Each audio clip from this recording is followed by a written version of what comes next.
sagrado, absolutamente sagrado. Se não fosse a água, ninguém estava aqui no mundo. Esse lugar de encontros, essa encruzilhada de saberes, né, de povos. Que são rotas de resistência, né, e que conectavam territórios de escravidão e de liberdade. Queiram as pessoas ou não, deságua na África, deságua no Atlântico. Então o arroio ele é central na história da cidade, né?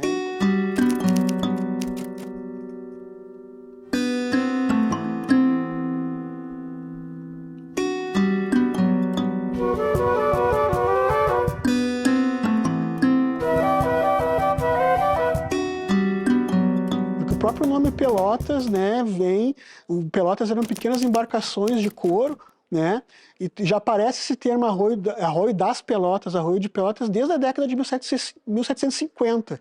Então Pelotas nem existia ainda, mas, né, o arroio já era reconhecido dessa forma, né. Inicialmente era um pequeno povoado, né, pertencia à vila de Rio Grande, depois vai ser elevado à condição de freguesia em 1812, e vai se emancipar de Rio Grande, de fato, só em 1832.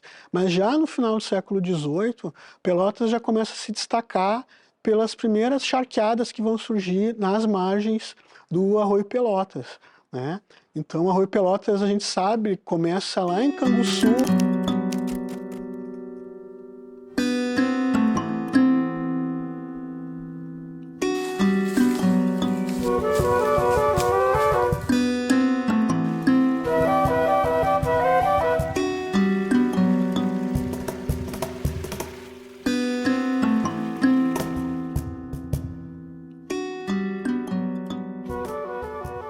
Esse pessoal que veio aqui achar na interior de Pelotas, eles vieram pela Sanga, Costião, desde Pelotas, São Gonçalo, vieram toda a região aqui até chegar aqui. Eu, na minha pessoa, eu fiquei feliz, pelo menos aí nós tínhamos um ponto histórico na nossa propriedade. Mas é possível notar que, por exemplo, essas charqueadas, né, quase 40, segundo a documentação, elas se organizam entre grupos de 5 e 6, muito próximas umas às outras. Então, isso a gente tem chamado de topografia da vigilância.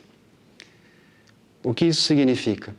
A distância média, por exemplo, desse primeiro grupo de 5 charqueadas, não é? Subindo o arroio, onde está a charqueada São João, Santa Rita, etc., não é? A distância média entre uma casa grande e outra é de 500 metros.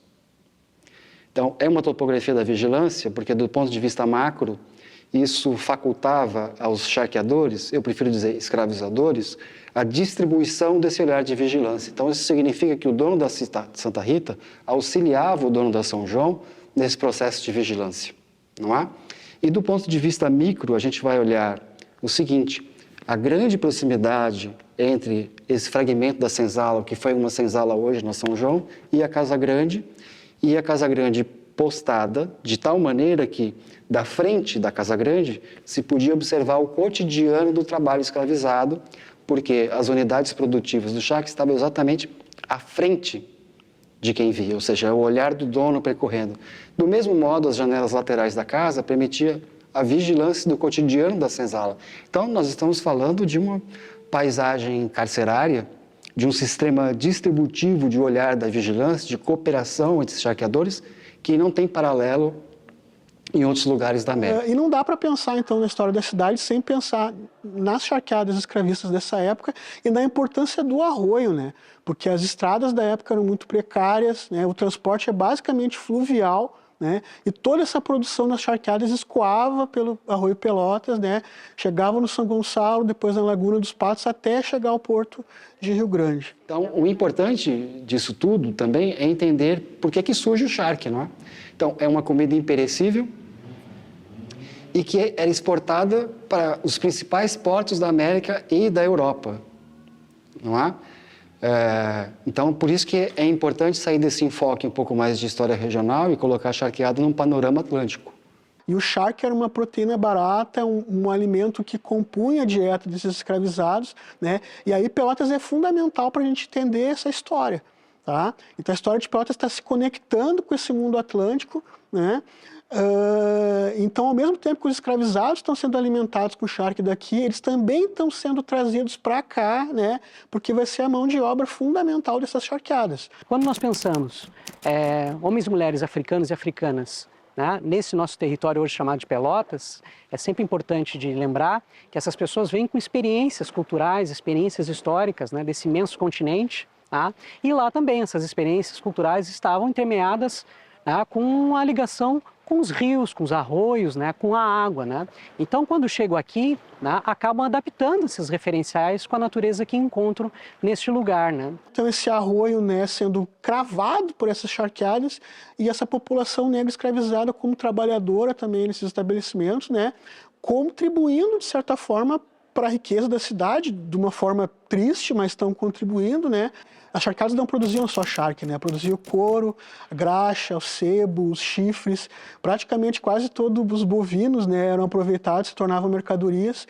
Esses iates, então, carregavam essas mercadorias até o porto de Rio Grande e de lá elas eram exportadas para outras partes do Brasil. É incontornável pensar o arroio como sendo, né, quase como uma artéria principal mesmo dessa economia, dessa sociedade, né? E também culturalmente ele vai ser importante, né?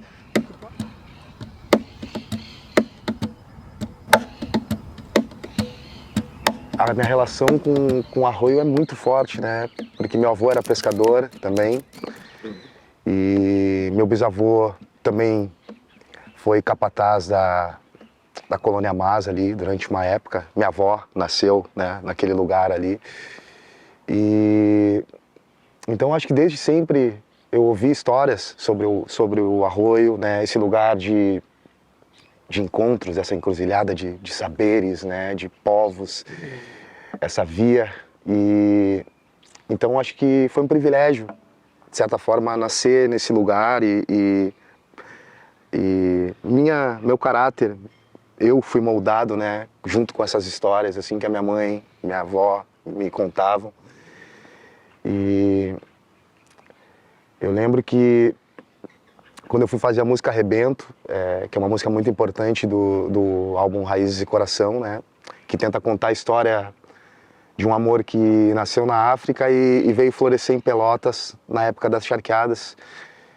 E eu sempre fiquei pensando nessa imagem, né, eu li algumas histórias que falavam das mães que entregavam seus filhos para as águas de Oxum para que eles não crescessem à sombra do cativeiro. E então essa música, na verdade, Rebento, fala dessa história, né, da relação das mães com o arroio, com as águas. E ela conta a história de uma mãe que entregou seu filho para as águas de Oxum, grande mãe, né, cuidadosa, amorosa. E Pelotas, ela é conhecida justamente por ter esse privilégio, né, de ser cercada pelas águas, né? E é muito interessante entender também que parte desse princípio, então, da forma como essa natureza vai sendo adaptada com os referenciais culturais, as pessoas, as lideranças, né, das religiões de matriz africana, como o Batuque, por exemplo, né, entenderem a dimensão feminina da nossa cidade, né, justamente pela ligação com esse circuito das águas que remete às orixás mulheres, né. A nossa tradição, né, de matriz africana, as águas para nós são sagradas, né? Tanto a água doce quanto a água salgada, que as nossas iabás, elas se representam nas águas, né? Que os nossos orixás são as forças da natureza. Eles se representam nas forças da natureza. E as águas é uma força da natureza, um orixá, né? Que se representa pelas águas doces e Mãe Oxum, né? Por isso que se diz que Pelotas, né, é uma cidade de Oxum. Em primeiro lugar, tem que respeitar a água, porque a água é muito importante para todo mundo. Se não fosse a água, ninguém estava aqui no mundo, porque a gente usa água para tudo. Porque a gente sempre cuida, porque eles me falaram, IBAMA me falou, não podia cortar nada de mato aqui, nós não cortemos, nós deixamos crescer tudo. Aqui nós temos um bambuzal de Oiá, né? Temos a água de Oxum, então a gente temos a mata de Oxóssi, de Ogum, né? Temos o céu de Oxalá, então a gente está dentro do nosso ambiente, dentro da nossa tradição. pegando a energia do orixá, né? Se fortalecendo espiritualmente. Não precisa tu estar dentro de um terreiro, tá fazendo um axé, se tu está dentro dessa natureza que vibra. Então, acho que esse é um ponto muito interessante, né? Que as águas, o arroio, né? Pelotas, contam também essa dimensão mágica, religiosa e cultural das resistências dos nossos antepassados, africanos e africanas. Oxóssi na mata é caçador, cadê seu irmão ventania? Na minha terreira é o nosso guia. Por essas ligações com as águas que Pelotas tem, essa região ligada pelas águas, né? É muito interessante de perceber também que homens e mulheres que viviam em situação de escravidão articularam suas resistências também, e aí referenciais como as fugas ou a construção também de quilombos, né? Utilizando, né, o circuito destes rios e arroios, né? O próprio canal também, né? Então o Arroio Pelotas, o caminho que ele levava, por exemplo, até o centro da Serra dos Tapes, né, era uma rota que os escravizados em fuga tomavam. Né? Quando a gente pensa a experiência histórica do quilombo do Manuel Padeiro, isso fica muito evidente. Tem documentos que mostram estancieiros do interior ameaçando os escravizados. Se tu não te comportar, vou te mandar para as charqueadas. Né? Então, trabalho com sal também. Os salgadores ficavam, né, muitas horas inalando sal, salgando, né?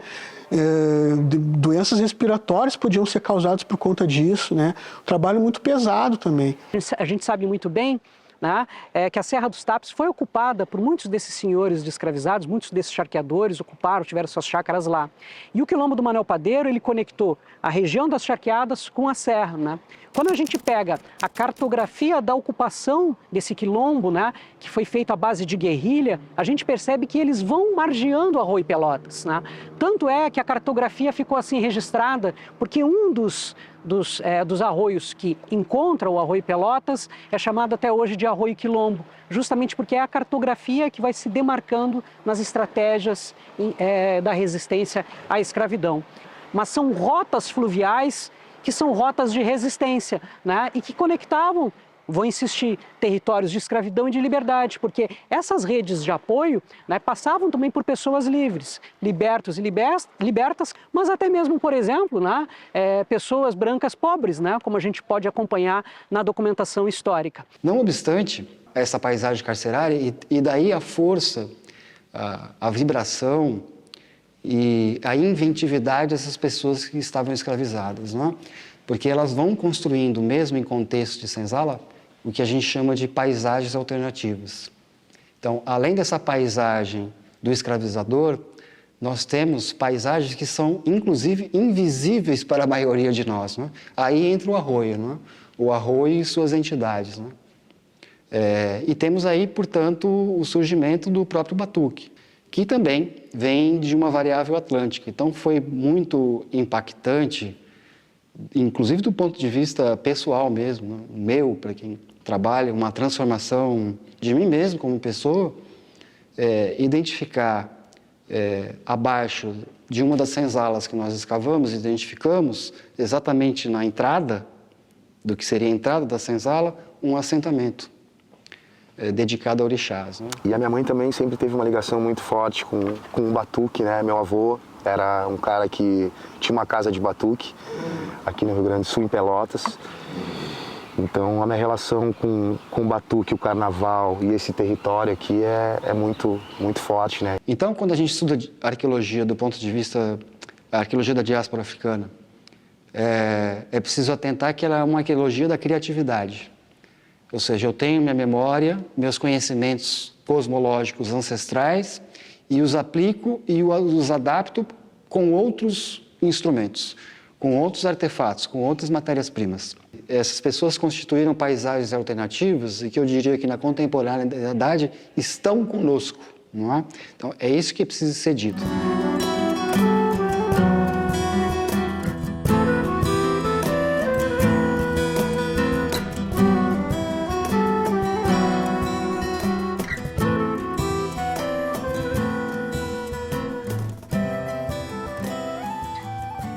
Então, uma coisa que poucas pessoas sabem é que grande parte dos marinheiros das embarcações pequenas e grandes, né, eram marinheiros escravizados. Né?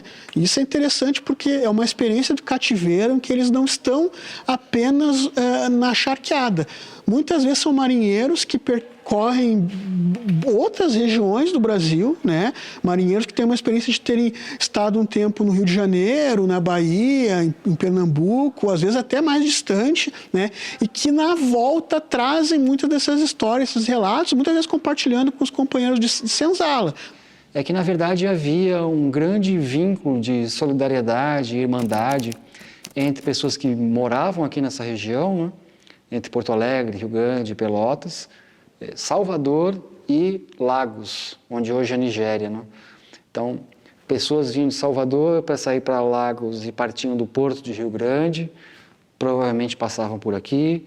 Há evidências de que pessoas que viviam aqui iam a Salvador, iam também à África. Quem fazia, então, construía todo esse mundo do trabalho das águas eram os escravizados. Né? Isso é muito interessante para a gente pensar, então, africanos que já tinham essa experiência no continente, que traziam isso para cá, e esses senhores aproveitaram esses saberes. Esse é um ponto muito importante, nunca esquecer, né? Que homens e mulheres que estavam em situação de escravidão preenchidos de saberes, né? Que foram aproveitados pelo projeto colonial, né? Pelas elites. Né? Então, esse circuito das águas, ele era renegado pelos trabalhadores brancos. Os brancos não queriam trabalhar embarcado, né? E foram ofícios muito vinculados à escravidão, né? Tanto que na década de 1840 a gente tem um acontecimento, né, que chamou muita atenção na Lagoa dos Patos, que foram 2 casos, né, de assassinato de feitores, né, de pessoas que coordenavam o trabalho dentro de barcos, né, feitos por escravizados. Né? E aí é interessante que quando a gente pega a documentação tem justificativas, né, que são processos de resistência. São pessoas que estão resistindo contra maltrato, né, resistindo contra as condições de trabalho. É muito interessante pensar isso já para a época. Né? Só que isso mobilizou as elites no Rio Grande do Sul, ao ponto deles proporem mexer na legislação, para ver como isso foi dramático. Né? Um desses casos remete, né, essas pessoas para a forca, né, escravizados que foram condenados à pena de morte. Né? E esse debate ele ocorre na política, né, na Assembleia da época, Assembleia Legislativa, né, porque essas elites tentam fazer um acordo de manter minimamente uma proporção, né, de trabalhadores brancos acompanhando esses escravizados nos barcos, né, para tentar ter um tipo de parâmetro aí de enfrentamento aos processos de resistência.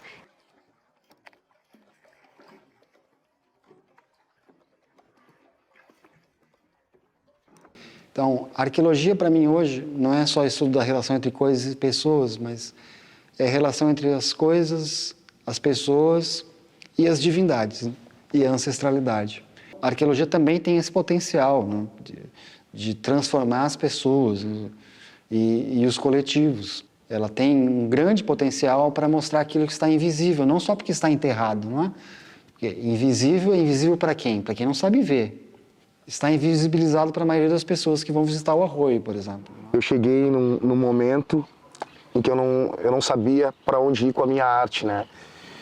E foi voltando e olhando para trás e vendo de onde eu vim que eu percebi qual era o meu papel com a arte, né? Eu retomei essa relação com as minhas raízes, com a minha ancestralidade.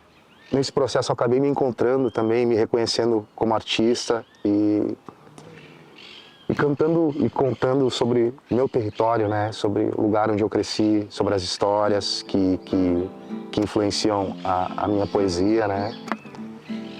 Essa relação bem forte com o arroio, assim. Nas margens do arroio, Pelotas, ouvi batuques de negros poetas. Sei lá, eu sinto uma energia forte pra caramba de estar aqui sentado, assim, à margem desse arroio e podendo falar sobre isso, assim, né? Eu quis devolver, de alguma forma, essa energia, esse axé que, de certa forma, me foi dado, fazendo esse disco, Raízes e Coração sobre o Céu de Olorum, como uma oferenda aos orixás e aos meus antepassados, aos meus ancestrais, aqueles que vieram antes, pavimentando o caminho para que para que a gente pudesse estar aqui hoje, né, nesse lugar de fala, contando a nossa própria história.